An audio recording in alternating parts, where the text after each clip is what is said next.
Hello, and welcome to today's author webinar. Thank you for joining us. I am Julian. I'm part of the Learning and Content Management team. And joining me from the Learning and Content Management team are my colleagues, Nikita, Anita, and Deepak. Before we begin, a few housekeeping items. Firstly, please take a few moments to complete the poll you will see on your screens. If you have any questions at any time during the content of the session, please use the Q&A option to send your question directly to us. We will try to answer as many questions as possible during the session today in the Q&A channel. If we cannot answer all the questions, we will reply to you directly after the session, unless you post your question anonymously. We will also cover some of the questions at the end of the session. For the best view, you may wish to drag the central bar on your screen to the right to enlarge the screen that we are sharing. And you may also wish to enable the live transcript via the bar on the bottom of your screen. Finally, our session is being recorded, and you will receive a link when the recording is ready. Now, let's take a look to our agenda for today.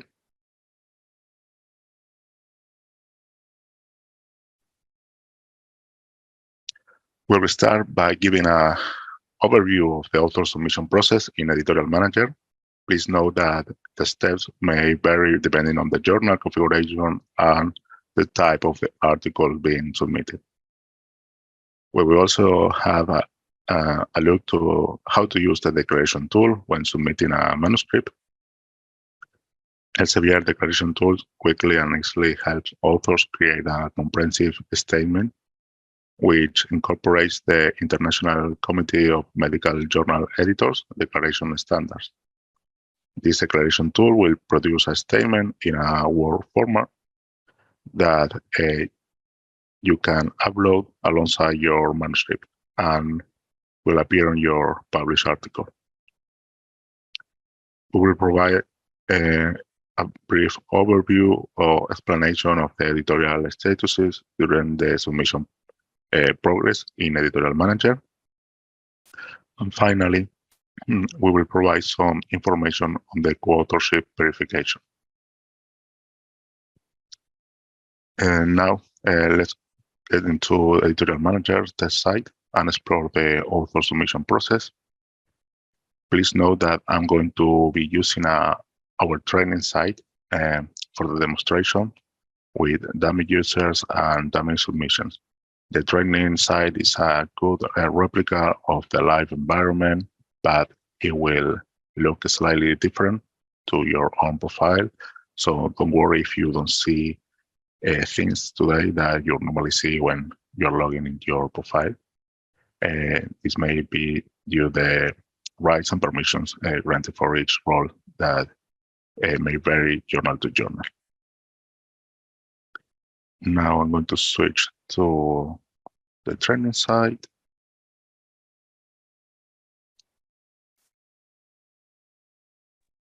Okay. Anita, can you confirm if you can see my? Yes, yes, Julian. Thank you. Yeah, it would be good if you could just increase the font size a little bit. Thank you.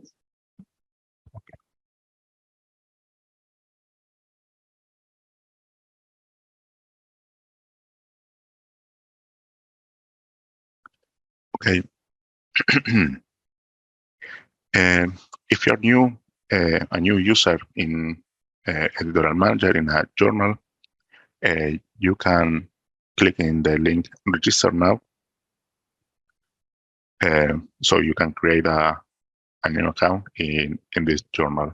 If you already have an account and you need to retrieve your username or reset your password, you can click in send login details.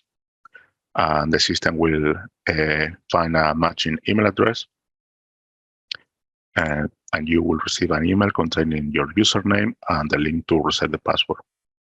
Once you are when you access to your account, you can then access to your main menu. I'm going to log in the test account.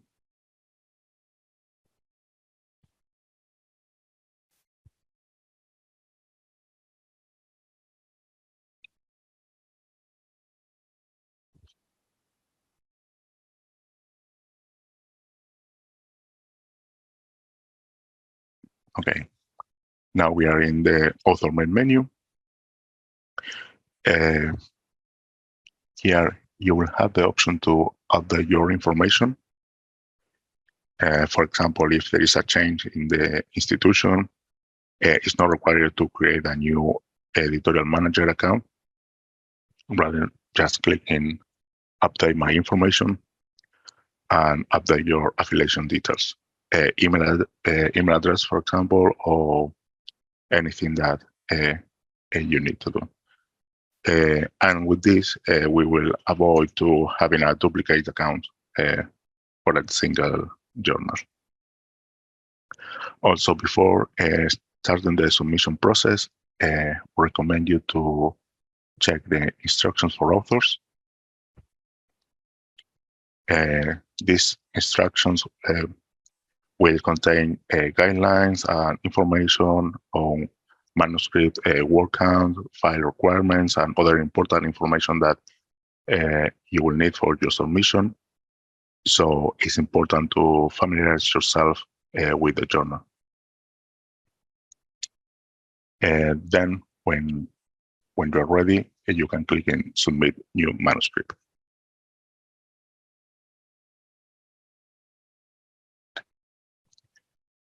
Here you will, if you have any incomplete submission or incomplete revision, you will see this pop-up window.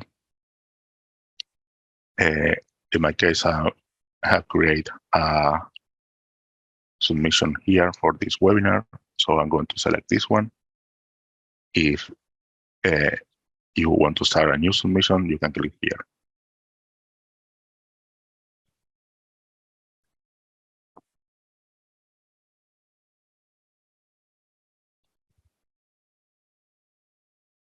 Okay, once you are ready to begin the submission process for your paper, click in Submit Manuscript, and here select the relevant article type.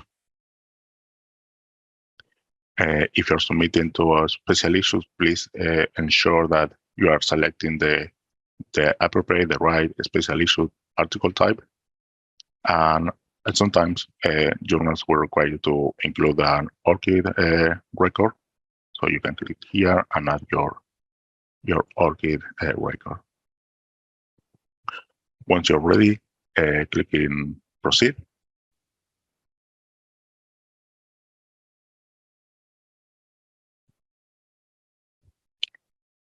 And here we are in the attached file section.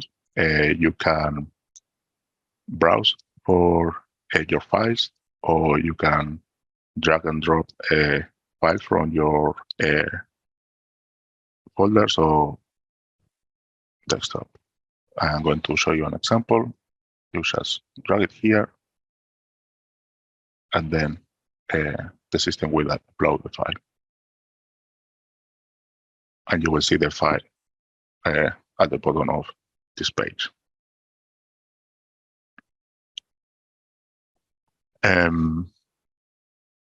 Then in this side, you will see the mandatory files. For example, if I remove these two,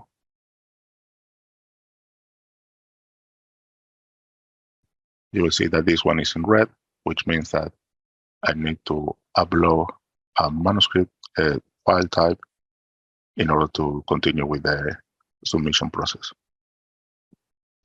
I'm going to add the final.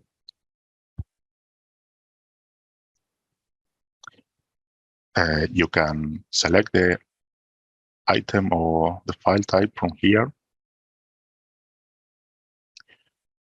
If you select research data, you will be asked to enter an URL when your data, where your data is hosted, and provide additional information, such as a repository name and title of the dataset. In the future, it will also become possible to upload data directly into Mendeley data. From some journals, a cover letter is mandatory. So a cover letter is a simple, brief business letter designed to introduce your manuscript to a prospective editor. If the guide for authors doesn't specify what to include in your cover letter, you may wish to include some of the following items. Specify special considerations that you should be given to the paper, a brief background regarding the research involved or how the data was collected, and details of any previous or concurrent submission. Then it's also useful to provide the editor-in-chief with any information that you will support your submission. For example, original or confirmatory data, relevance, typicality, etc.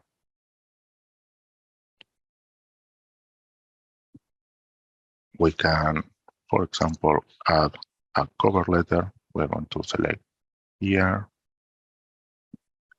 and drag and drop cover letter.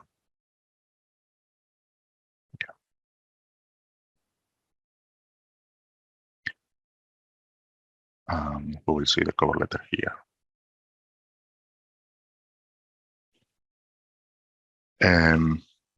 Please ensure that the appropriate file type is selected for individual files from the item drop-down here. And you can also edit the description. And in my case, I'm going to change this one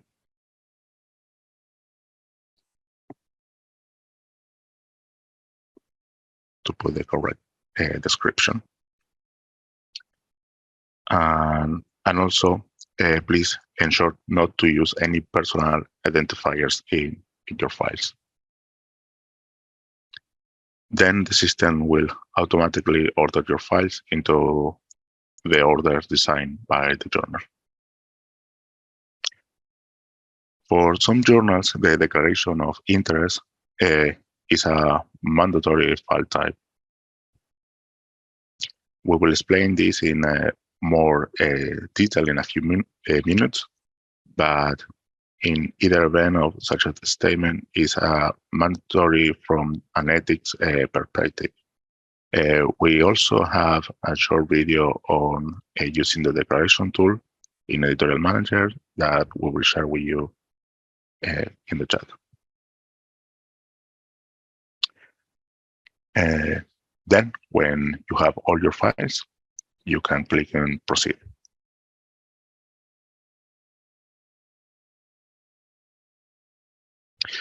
The next step is general information, where we will see different requirements depending on the journal.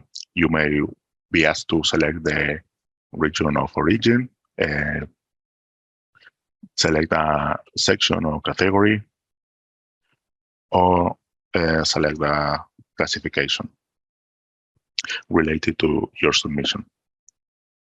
Classifications are fixed terms created for the journal.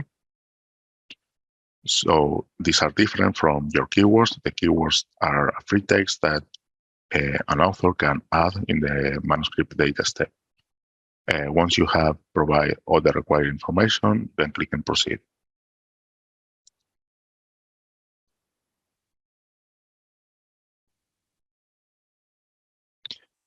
We are now in review preference. Depending on the journal requirements, you will see different options on the review preference. You might have the option to request an editor, a specific editor from the journal. You can also suggest reviewers and also include opposed reviewers. So people that you don't want that act as a reviewer in your submission. Please note that these are preference only. The editor might or may not use the suggestions. So once you have provided the information, I'm going to show you quickly here how you need to provide the first name, last name, institution, and email address for the reviewer, and then click here to save the reviewer information. And when you have provided all the information in this section, you can click and proceed.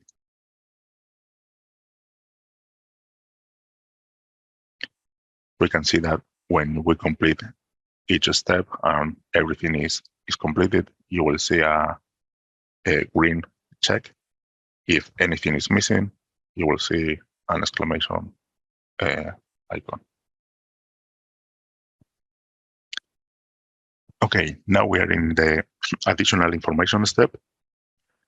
The additional information step presents you with questions that the journal used to collect useful information.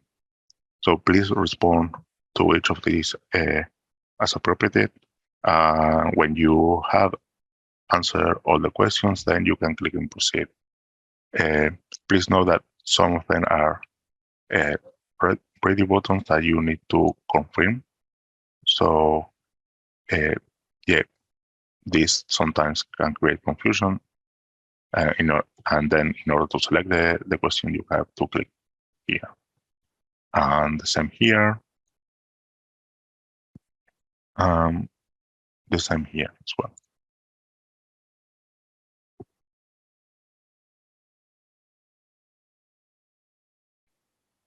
Okay, now we are in the comment section. This section gives you the opportunity to enter any additional comments for the journal.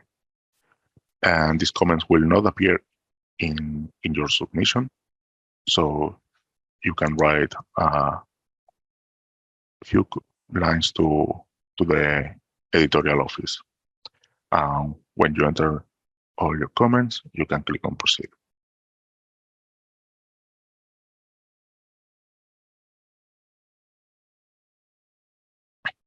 And the system may automatically pull some data from the manuscript file, attach it to pre-populate fields on the manuscript data step.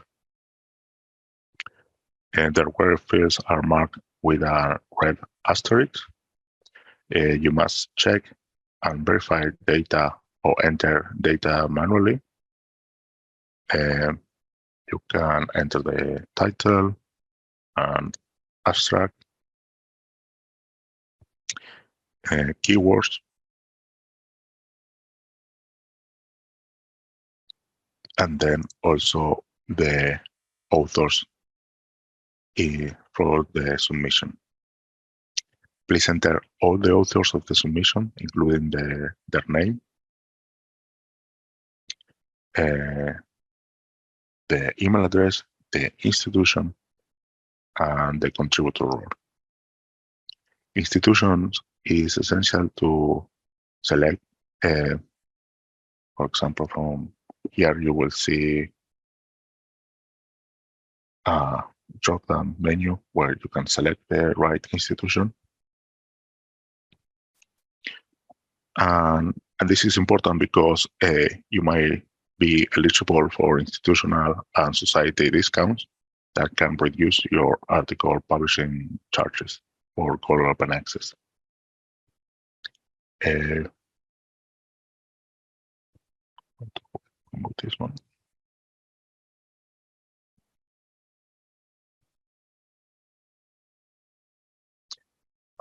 I forgot to show you that you also have to select the contributor role. from here.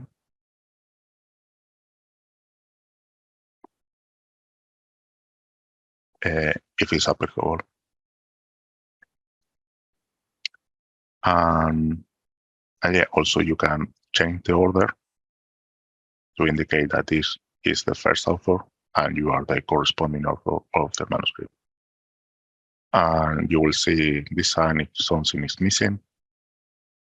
I want to check what is missing here. Okay. I need to add the contributor role and save.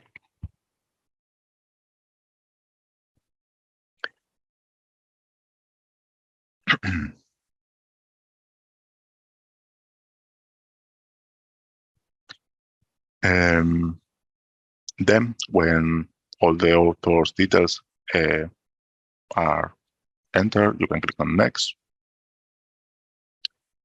And we'll see the funding information section for your search. If you have any funding source, you can enter the information here. If you didn't receive any funding, you can click here. And this will end this section. You have here three buttons, but this one will allow you to save all the information and submit it later. Then this submission will go to the incomplete submission folder. And then this option will create a PDF. And then once it's ready, you will be able to approve it for submission.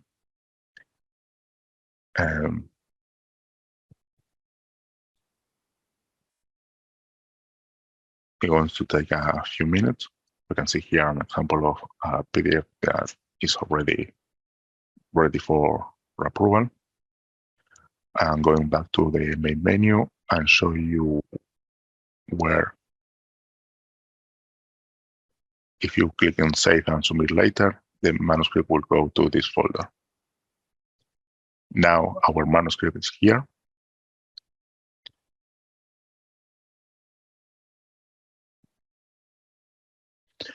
And sometimes, normally before this step, you will have the option to select the open access publishing option.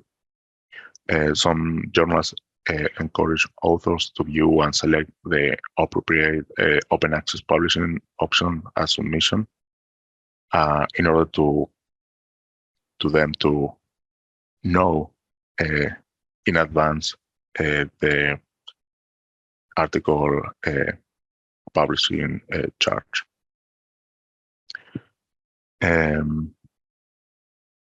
But it's only set for information. It doesn't mean that you will have to pay. You will only pay when the submission is accepted for publication. Okay, once we have the manuscript, we can click in View Submission.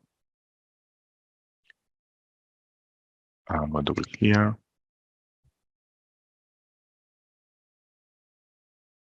We will see the file here.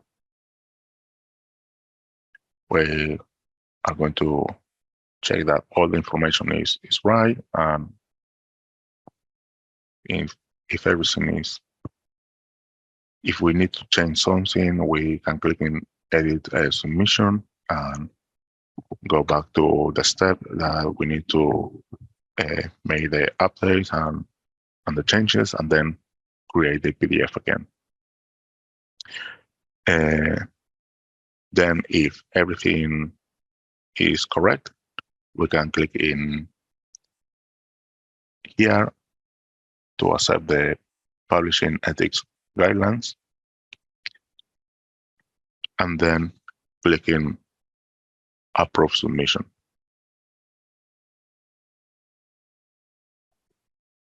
When we click here, we can include the ORCID or we can proceed without all the information. I'm going to click here, and then the final message where we're going to click in OK to approve the submission.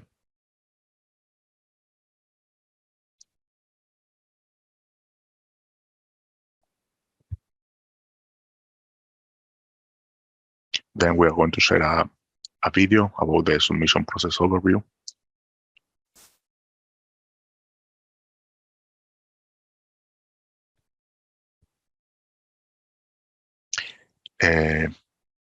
Another important thing, we're going to see our submission here.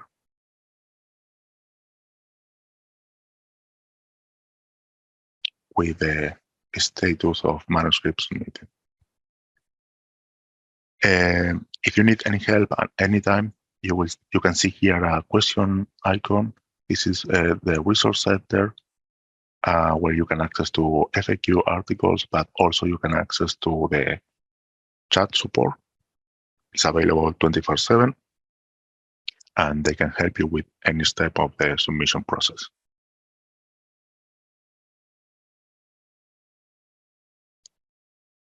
Okay, now we're going to see the declaration tool in Editorial Manager.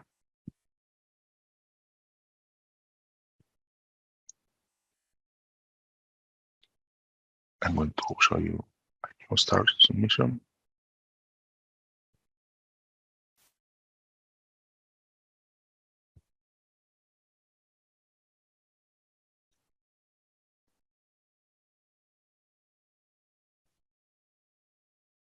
Okay, the declaration tool is available here in this link.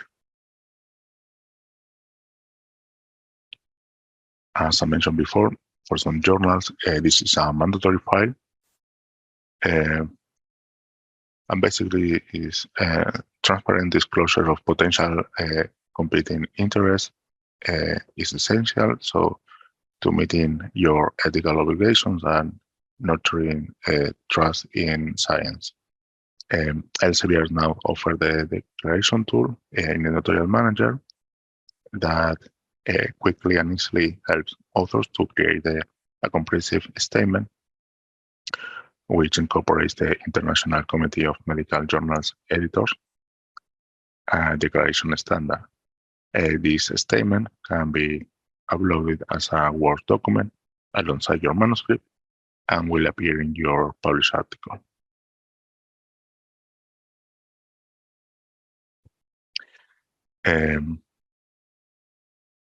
We can see here that it will open up, when we click on the declaration tool link, it will take you to a declaration tool homepage.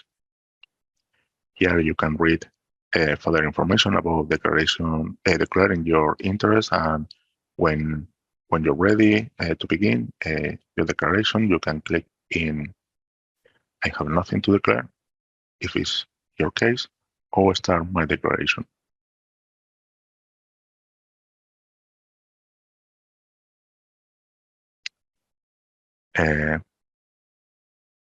Then we are going to see the first section, which is research support for this reported work. You will declare here any support that you or any of your co-authors receive from certain type of third parties since the initial conception of the research. Know that you don't need to list academic institutions or public funding sources from charitable foundations or government agencies here. You may fill in the details of this support by typing the organization here.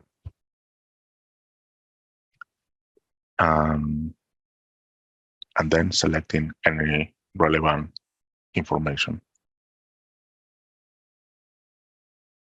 You can add another funding source here.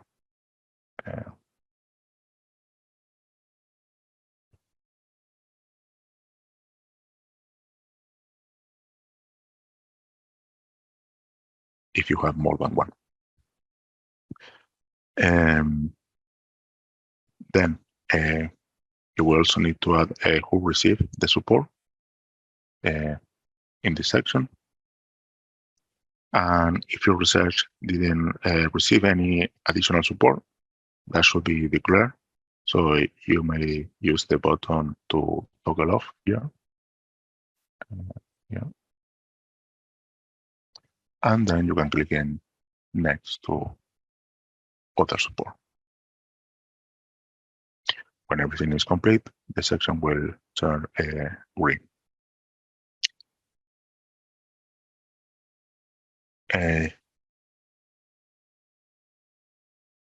Then you will have the option to save the declaration for later. And then you can come back to the declaration in the next 30 days to continue your submission.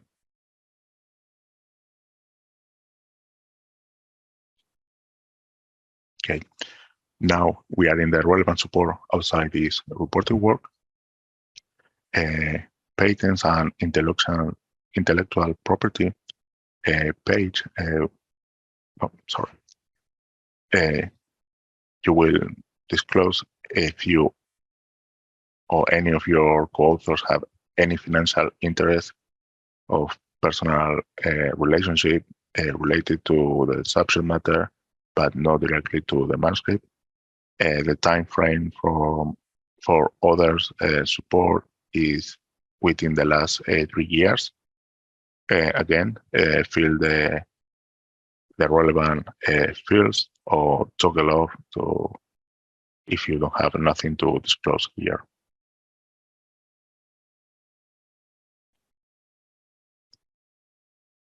And now, yes, we are going to see the intellectual property.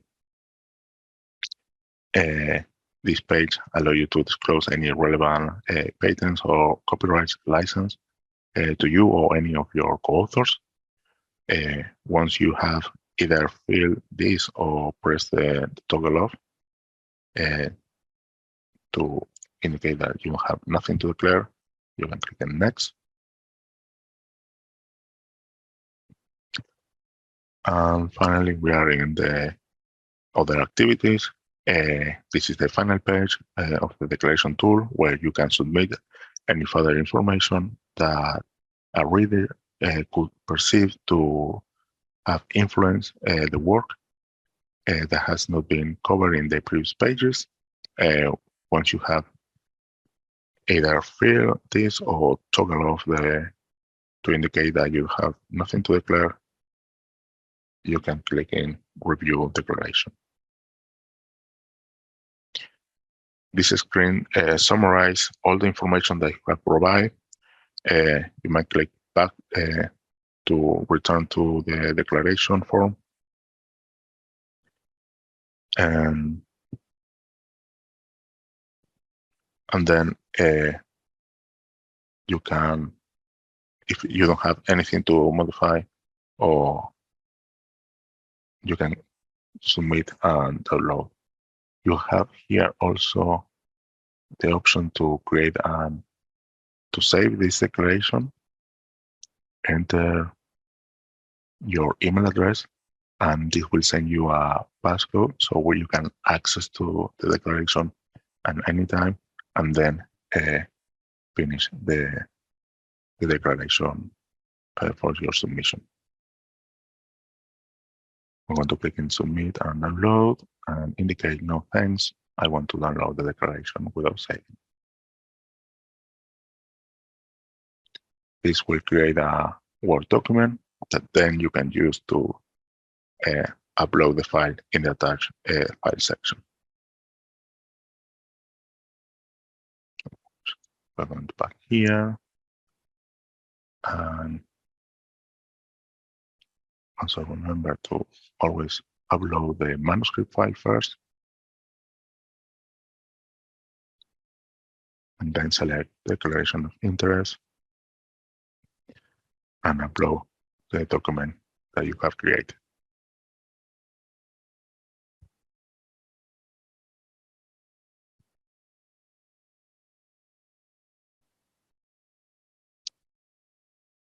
If you want more information about this step, please watch out our video using the declaration tool in Editorial Manager that we will share later.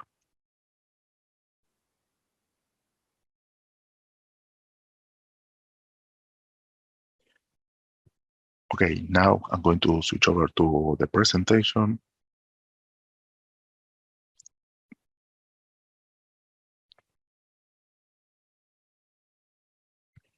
Where we will see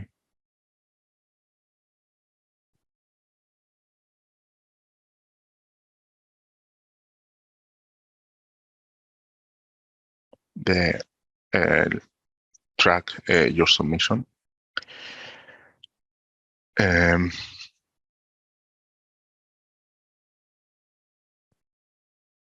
Here we are going to see a brief explanation of the various editorial status during the submission process in Editorial Manager.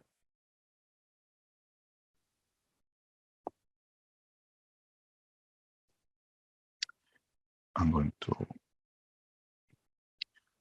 show you here where we are in the step where we submit our manuscript, and the first status that we will see is manuscript submitted. Then, based on the workflow on the journal, the editorial office or editor performs a technical check on your manuscript. They will check the manuscript word count, format, and figures, etc. The next step is assigning the manuscript either to the editor-in-chief or an associate editor for further handling. Journals usually have multiple associate editors who are experts in a particular niche within the border subject area. So your manuscript will be handled by the editor who has the highest level of understanding and experience with your paper research topic. And the status remains with editor until the editors either make a decision or invite reviewers. The handling editor has different actions where they can make a test reject decision, send the paper for revision, or invite reviewers. The editor conducts an initial screening of your paper and assess it against several criteria such as novelty, priority, and scope. If your paper is a better match for another journal, you may be offered a manuscript transfer. Also, it's possible that your paper doesn't meet some of the assessment criteria, and then the editor will reject the paper before going into the peer review process. If the editor decides that your paper is a good match for their journal, then they will identify 2 or 3 independent reviewers. This is depending on the journal configuration, and then send an invitation to review your manuscript. When the editor invites a reviewer, the status of the manuscript changes to under review. Once the required number of reviewers are received and recommendations were submitted, the status of the manuscript shows as required reviews completed. The handle editor carefully studies the review reports, and it can happen that the referees' reports are conflicting, in which case the editor needs to find an additional reviewers. When this happens, your submission returns to under review status. When the editor has received enough high-quality feedback from the reviewers, they will begin the decision-making process and move the status to decision in process. The decision may need to be confirmed by multiple editors in some journals, and then the manuscript moves to editor-in-chief account. And the editor-in-chief submits his or her decision, where we can see that can be revised. The editor has requested that you revise the submission, so you will find the details of the changes required and the deadline for your revision in the decision letter. The other one can be accept or reject. The submission process has completed with either an accept or reject decision. In case of an accept decision, the manuscript will begin the production process and you will receive further information. Transfer pending, the editor has rejected your paper and suggests you to transfer the paper to another journal. The editor has recommended the submission be transferred to another journal via our automatic article transfer service, and you are offered this transfer. And then we will wait for your response before proceeding with the transfer. Therefore, the status is transfer pending. If you accept the transfer, then the status changes to submission transfer. We have also published a video on submission status explainer, which will explain how your submission progresses after submitting the manuscript, and the link of the video will be shared with you in the chat or after the session.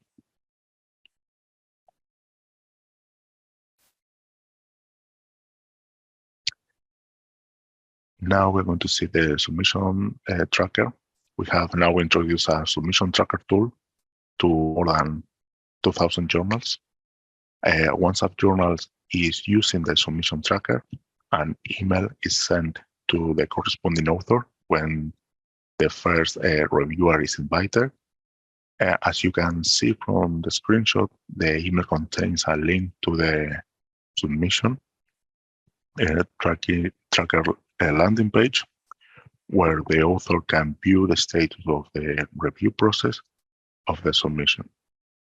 Note that the same link will remain active through the end-to-end peer review process. We expect to have the submission tracker tool available to all the journals in the future. And here you can see the submission tracker landing page. From here, you can monitor the complete status of your manuscript, how many reviewers completed the task, the assignment, how many were invited and accepted, and how many invitations were sent.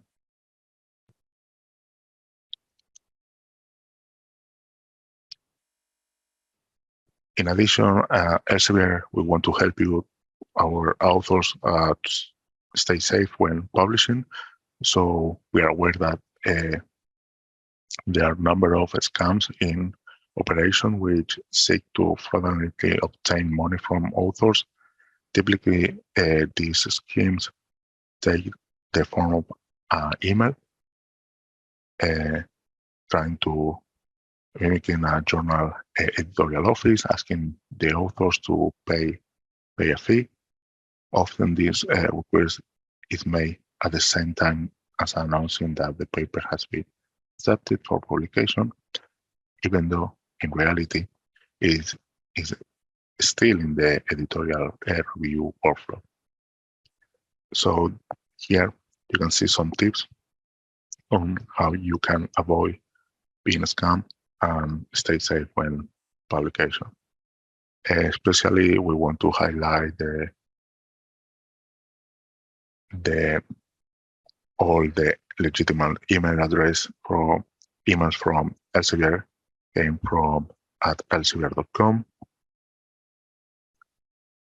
And also, in case of a Gore Open Access Journal, Elsevier will only ask for payment after your papers have been accepted for publication and not before.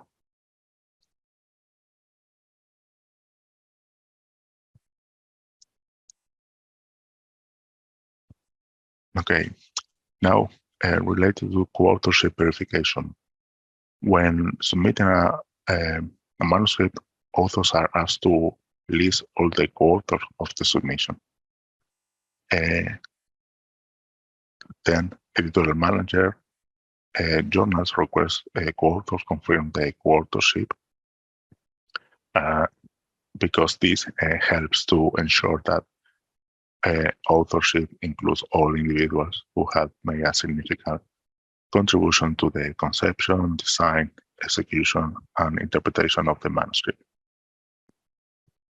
So how do I verify my contribution as a co-author? You will receive an email that will request you to verify your co-authorship. It can be when it's sent a new submission, or also when you send a revised submission. The journal will send a call to the co-authors an emails notification, which include a deep link to verify the co-authorship. Some journals will ask that you also register or log in to confirm your co-authorship, which will also allow you to view the status of the submission.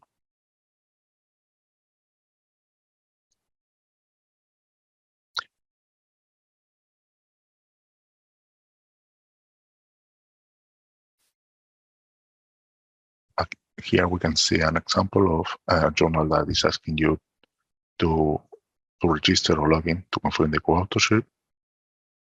As I said before, this will allow you to track or see the status of your submission from the submission being processed folder, depending on the journal configuration. You may also receive up to 2 reminders to verify your co-authorship. We have also created a video on the co-author verification, and we will share the link in the chat or after the session.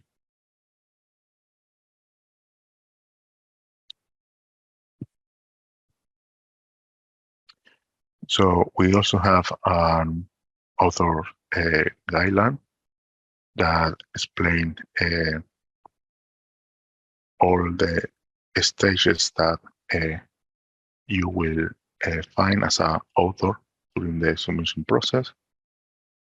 And we will share the link to this author guide with you in the chat or at the end of the session.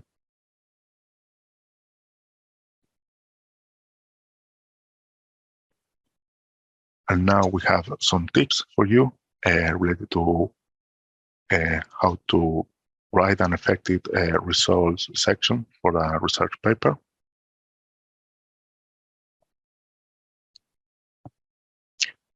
We recommend you to always use simple and clear language, avoid the use of uncertainty or out-of-focus expressions. The findings of the study must be expressed in an objective and unbiased manner. While it is acceptable to correlate certain findings in the discussion section, it is the best to avoid over-interpreting the results. If the research addresses more than one hypothesis, use the subsections to describe the results. This prevents confusions and promotes understanding. Ensure that negative results are included in the section, even if they don't support the research hypothesis. And wherever it's possible, use illustrations like tables, figures, charts, or other visual representations to showcase the result of your research paper. mention these illustrations in the text, but do not repeat the information that they convey. And for statistical data, it's adequate to highlight the test and explain the results. The initial or raw data should not be mentioned in the results sections of a research paper. And so, yeah, this brings us to the end of the webinar today. So thank you for listening. After this session, we will send you an email with or some helpful links to the webinar recording and some short video guides that related to directly to the topic of today. So please look out for that email. And again, a gentle reminder to take a few moments to complete the short poll.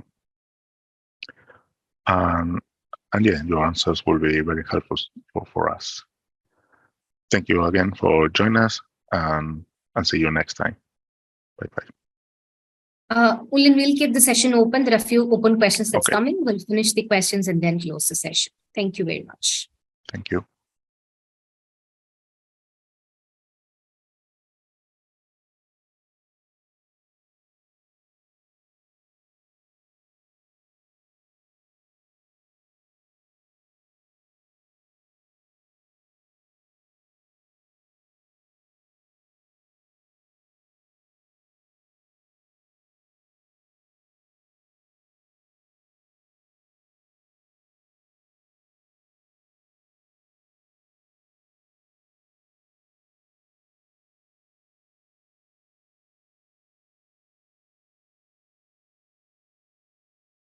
Ulin, we've answered all open questions and the poll is also completed 100%. We can proceed to close the session. Thank you very much. Okay, thank you so much. Bye-bye.